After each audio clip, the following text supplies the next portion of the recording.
Bonjour à tous, bonjour, Kalimera de la Foire internationale du livre d'Abu Dhabi. Nous voici à notre troisième séance des ateliers NoTux en direct de la Foire du livre. Nous sommes ravis de tenir cette séance sur les océanopreneurs, comment explorer les opportunités de l'économie bleue. Et nous sommes vraiment ravis d'avoir avec nous Marina Antonopoulou, directrice du changement climatique et de la conservation de la nature chez Emirates Nature WWF. Bienvenue Marina et merci d'être des nôtres. Je vous remercie à mon tour. Je remercie également les organisateurs. Cette séance sera en quelque sorte différente des précédentes puisque Marina ne ferait pas de présentation, mais nous aurons plutôt une discussion informelle. Au cours de notre séance, nous examinerons comment l'économie bleue peut constituer une frontière pour le développement durable et la conservation. Encore une fois, merci Marina de vous être rejointe à nous et je commencerai par ma première question. C'est une question personnelle que je vous adresse, Marina. Pourriez-vous nous dire comment votre passion personnelle pour la nature a façonné votre carrière, votre parcours et vous a conduit à votre rôle actuel de directrice de la conservation chez Emirates Nature WWF? Bien sûr, et merci Stéphanie. Question intéressante. C'est mon amour, ma passion pour, la nature et la mer qui se sont manifestés très tôt pendant, mon enfance. Je passais, l'été sur une île, dont je suis originaire, qui s'appelle Garifuna et qui se trouve en Grèce. En fait, j'ai encore des souvenirs avec ma famille, des amis, alors que nous étions au bord de la mer en train de nager, de nous amuser, d'observer, la beauté de l'écosystème marin. Et je me considère aussi, heu heureuse de voir, les, pêcheurs au quotidien venir, faire leur pêche et je me rappelle également mon grand-père, ma grand-mère et le respect qu'ils portaient à la nature, la manière dont ils traitaient la nature et le sol, au quotidien. Ce sont en fait ces, souvenirs qui ont façonné, mes valeurs et ma passion pour la protection de la nature. Aujourd'hui, nous aimons protéger ce qui nous tient à cœur, mais en fait, depuis, juste quelques petites années, se sont écoulées et nous avons constaté un changement sans précédent de la nature, des océans et des paysages, et qui me tenaient à cœur, qui se sont transformés en des, zones urbaines, et qui sont ravagées par le tourisme, par la pollution et c'est ce qui, m'a, motivée à faire partie de la solution en coopérant avec d'autres parties prenantes, pour mettre en avant ce que nous faisons au quotidien au niveau du développement durable. Donc, me voici transportée sur une île en Grèce. Nous pouvons en parler si vous souhaitez. Je serai heureuse de, vous accueillir sur cette île et maintenant pour, passer, Emirates Nature WWF, pourriez-vous nous donner un aperçu, en fait, de cette organisation, de sa mission, de son mandat ici aux Émirats arabes unis?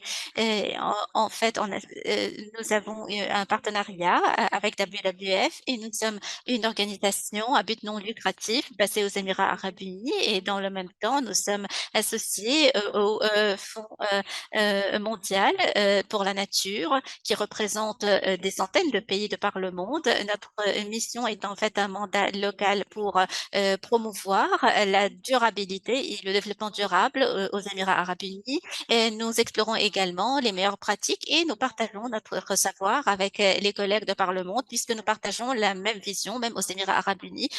Nous, mettons en place un ensemble de projets à travers des alliances avec le secteur privé, des segments entiers de l'économie en faveur de la décarbonisation, de l'atmosphère aux Émirats arabes unis. Nous travaillons également avec des organisations pour, protéger, l'écosystème, dans les montagnes et l'écosystème marin aux Émirats arabes unis et nous essayons de voir comment, en même temps, profiter à la nature, aux individus, aux communautés. Il n'est pas facile, d'établir cet équilibre en permanence, dit la modératrice. Je voudrais, rappeler à nos participants, au cas où ils auraient des questions, de les mettre, dans la boîte à questions et heu, nous y passerons tout à l'heure. Maintenant pour passer à la thématique de cette séance, à savoir l'économie bleue. Pourriez-vous nous expliquer ce que cela veut dire et pourquoi les écosystèmes marins sont tellement cruciaux et importants pour la prospérité sociale et économique?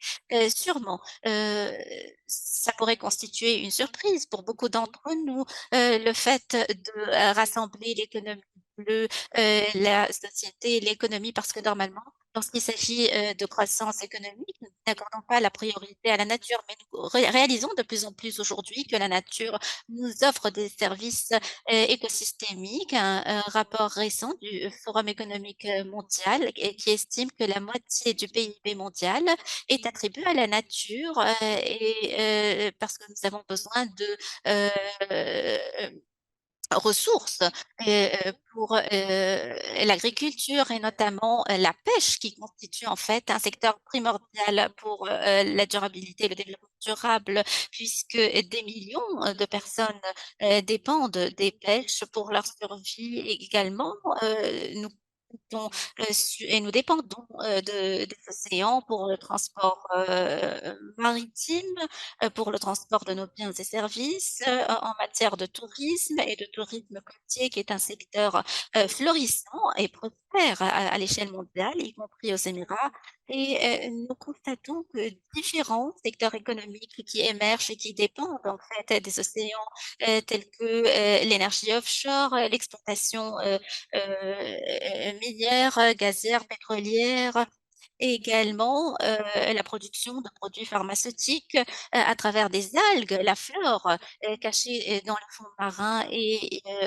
au cours des dernières années, il y a eu des discussions montrant, en fait, que les océans pourraient être la dernière frontière pour le développement durable et le développement écologique. Mais en fait, si nous utilisons une analogie, selon laquelle les océans sont, en comparant les océans à nos comptes, en banque, si nous cessons de puiser dans nos comptes bancaires sans faire d'épargne, à un moment donné, nous aurons un solde nul et il en va de même pour, la nature et les écosystèmes, marins, où nous comptons énormément sur ces ressources cela va rebondir en fait sur, les écosystèmes marins et donc les écosystèmes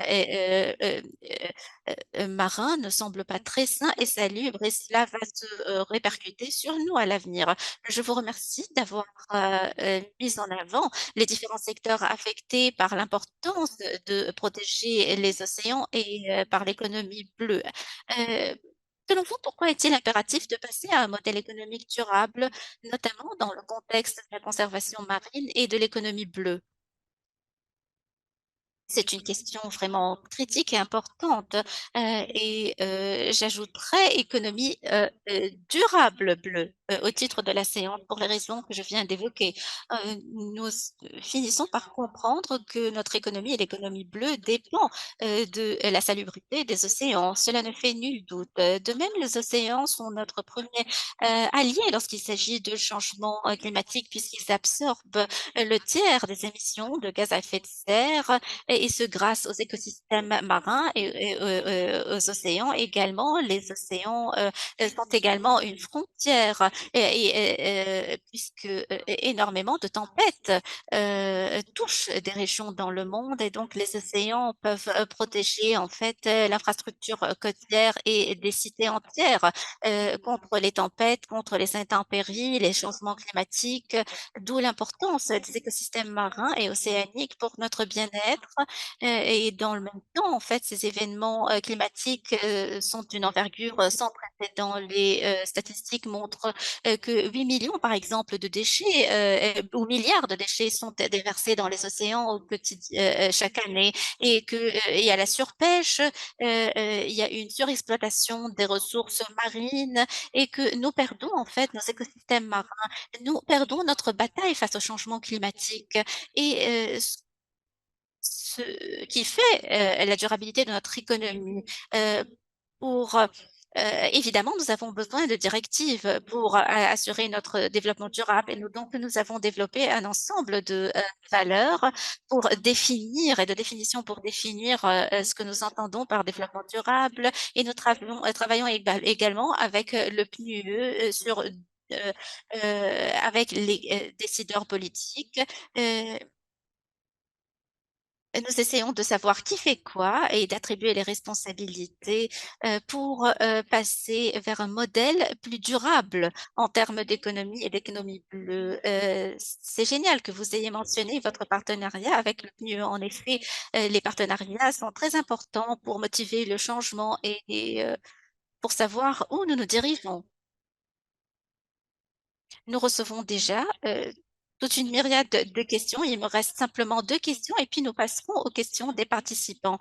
Pourriez-vous nous expliquer, certaines initiative mise en œuvre par Emirates Nature WWF que vous avez établie ici aux Émirats arabes unis en vous concentrant spécifiquement sur la conservation des océans, les solutions basées sur la nature et les modèles économiques durables. Oui, bien sûr, aux Émirats arabes unis, nous nous sommes notamment concentrés sur les écosystèmes et notamment ce que nous appelons les coastal lagoons ou les lagons côtières où nous trouvons différentes formes d'habitats côtiers. Par exemple, nous avons des écosystèmes de mangroves et d'autres heu algues, et formes d'herbiers marins, le corail et cetera. D'où l'importance de la diversité. Nous voyons par exemple, les tortues marines, les espèces, d'oiseaux, qui font leur nid ici et qui sont importantes en fait pour la biodiversité et également ces habitats sont un refuge, pour certaines, espèces de poissons et pour les habitats des poissons. Donc, ces lagons sont importants non seulement pour la biodiversité, mais ils sont également importants pour, heu la situation socio-économique de nos communautés. En fait, je mentionnerai simplement quelques domaines dans lesquels nous travaillons. Par exemple, nous accordons une attention particulière à l'identification des habitats, puisqu'il s'agit là d'une pierre angulaire pour la protection des habitats. Pour ce faire, il faut repérer ces habitats et les dangers auxquels ils sont confrontés. Deuxièmement,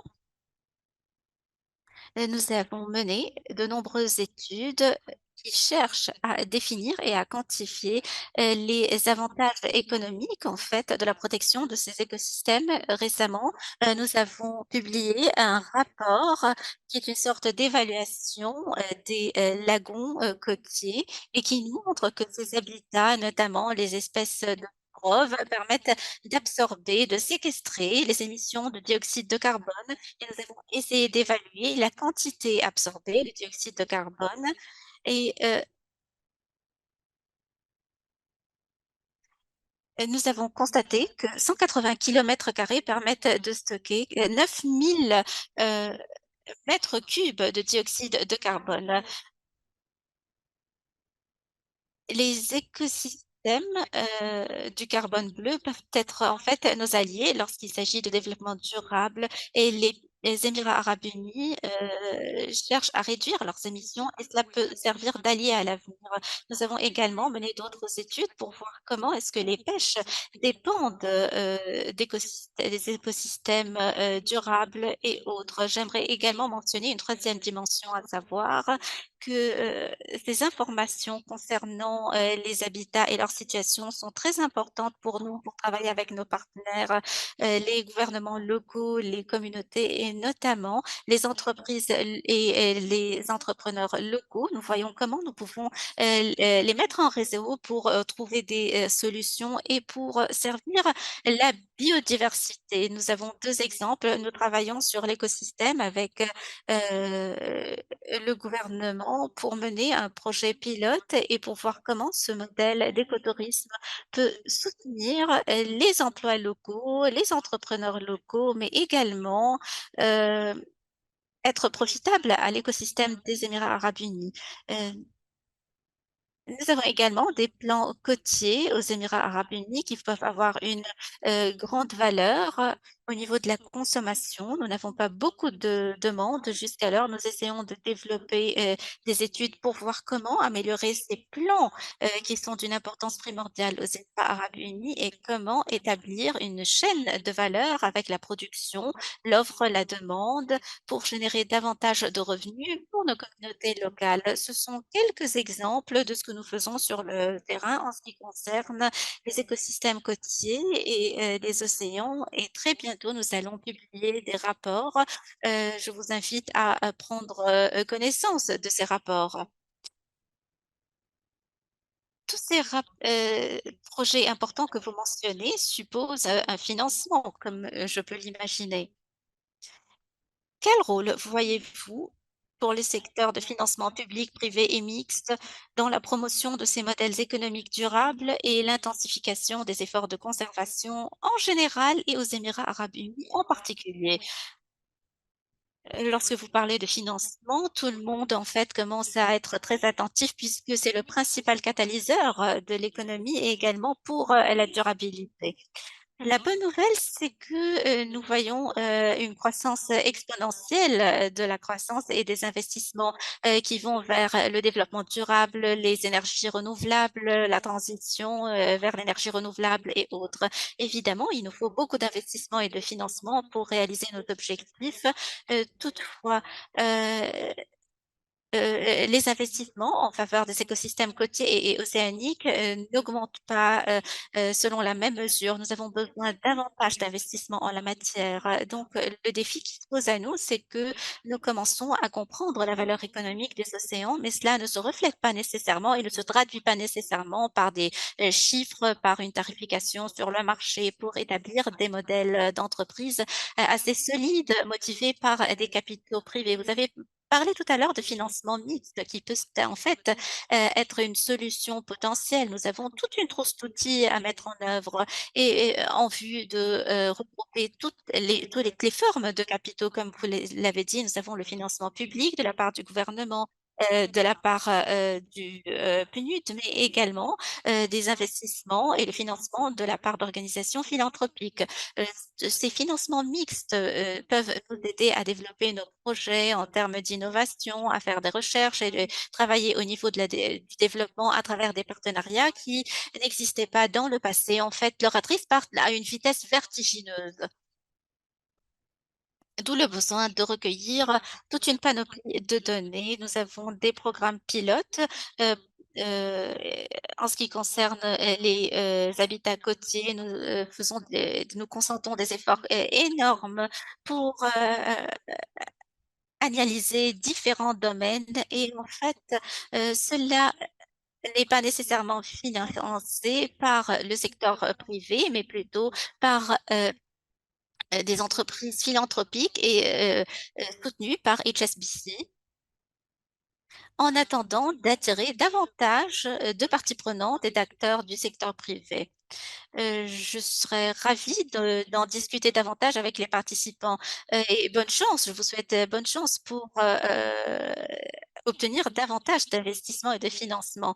Heu Comment, impliquer les individus, les particuliers? Avez-vous, par exemple, des formations, pour renforcer les capacités? Comme je l'ai dit plus tôt, pour les participants, vivant aux Émirats arabes unis, vous pouvez participer, à un programme, qui offre, aux participants, la possibilité de travailler avec nous sur le terrain, de faire partie de notre parcours, de notre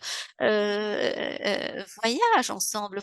Nous avons également des opportunités organiser pour que les gens puissent participer à des séminaires en ligne. Ce sont en fait des partenariats. L'ensemble de nos projets, sont soutenus par des partenariats à travers des particuliers, des individus, les entreprises publiques et privées sont les bienvenus dans ce parcours avec nous. Et vous pouvez communiquer avec moi ou également, envoyer un message en utilisant le site web, notre site web. Ce n'est pas une question des participants, mais ou plutôt c'est une question des participants. Nous avons besoin d'évaluer les pertes économiques avant de protéger les écosystèmes et de passer à l'économie bleue. Comment se fait la transition à votre avis? Heu, Comment favoriser en fait les solutions? Cela dépend, de l'ancrage de notre travail à travers, la production, de preuves, en essayant d'identifier les différents acteurs, les parties prenantes, les défis. Mais, nous constatons que le fait, de ne parler que de problèmes en permanence, peut en fait être décourageant, intimidant. Donc, proposer des exemples positifs et réussis peut être plus encourageant et tous nos projets sont en fait dirigés et orientés vers, des solutions basées sur la nature, pour résoudre des problèmes, ayant trait à l'écologie, à l'environnement, à la pollution. Donc comment, changer les problèmes en, en opportunités? Pouvez-vous répéter la question, s'il vous plaît? Comment les économies vont financer l'économie bleue, notamment lorsque nous parlons de petites économies et de pays à faible revenu? Encore une fois, le financement mixte est une solution importante dont il faut tenir compte. Il faut également développer, les, fonds publics, heu, avec en perspective l'idée du développement durable. Certains pays transforment leur dette nationale en aubaine, en opportunité, à travers, par exemple, les obligations, les titres verts, qui tiennent compte des pêches, pardon, des habitats côtiers et cetera. Certains pays comme Belize et d'autres pays ont adopté ces, opportunités et ces initiatives. À condition, de, réaliser une économie bleue et de protéger les écosystèmes, marins et océaniques. Il s'agit, de quelques exemples à titre illustratif et nous travaillons à cette fin ici avec les communautés locales qui sont,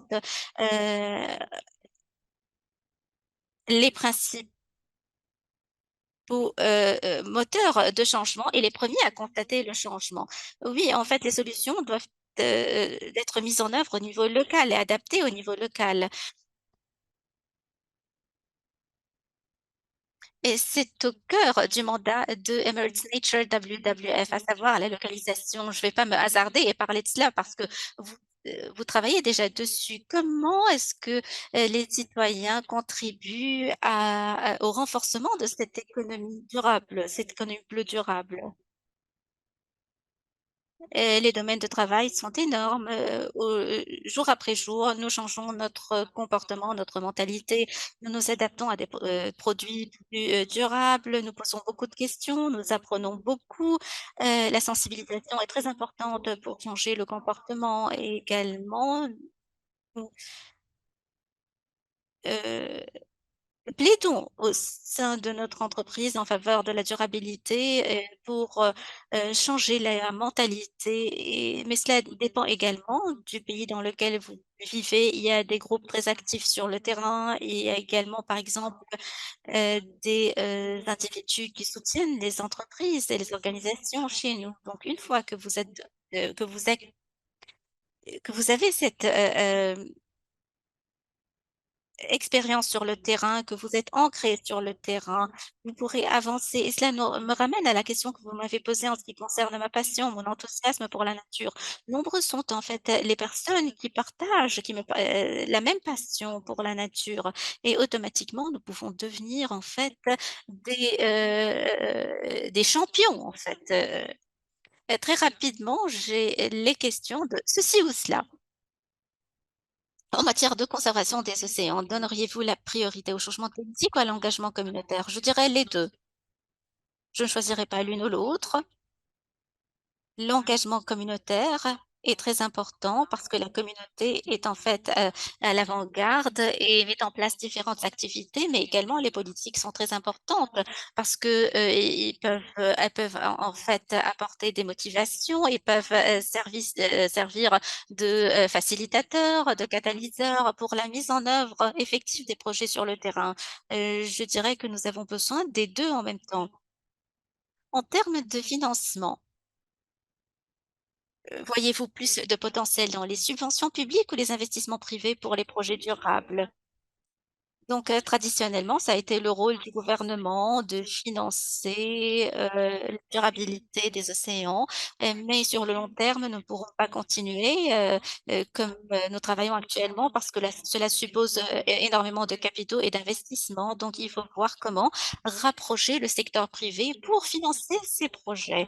Je rebondis également sur la question du financement. Chez Emirates Nature, WWF, nous investissons les aides que nous recevons de la part d'organisations philanthropiques et l'ensemble des acteurs écologiques contribuent à développer des projets de concert avec le secteur public, le secteur privé, et qui, en fin de compte, vont être les récipiendaires des résultats de ce projet. En ce qui concerne la protection des espèces marines, vous concentreriez-vous davantage sur les espèces menacées ou sur la préservation de la biodiversité dans son ensemble? Question très intéressante et je pense qu'il faudra que vous fassiez une option, mais le choix est très difficile à faire. Cela dépend du contexte local et de ce que nous pouvons faire euh, avec les ressources dont nous disposons. En fait, nous essayons d'adopter une approche holistique euh, comme je l'ai dit, nous travaillons sur les lagons, par exemple, côtiers, nous essayons d'identifier les espèces, mises en danger et c'est l'approche que nous adoptons à l'heure qu'il est, mais parfois il faut tenir compte de la spécificité de certaines espèces, en danger. Heu Par exemple, les espèces migratoires. Il suffit pas, par exemple, de, protéger, les nids ou les habitats de ces espèces migratoires pour les protéger. Il faut tenir compte de la spécificité de chaque, région, de chaque pays et il faut établir, des réseaux, des connexions, transnationaux. Merci, Marina. Jour après jour, nous constatons, que nous avons beaucoup à faire, qu'il nous reste beaucoup de plein, heu, sur la planche, en fait. Je remercie le but, je vous remercie tous, en fait. J'espère que cette séance va vous inspirer pour, mener les changements et pour mieux comprendre ce qu'on entend par, établir une économie bleue durable. À demain avec une séance sur les investissements verts pour compléter notre thématique d'aujourd'hui. À demain et bonne journée. Merci à tous, merci aux collègues dans les coulisses, aux interprètes.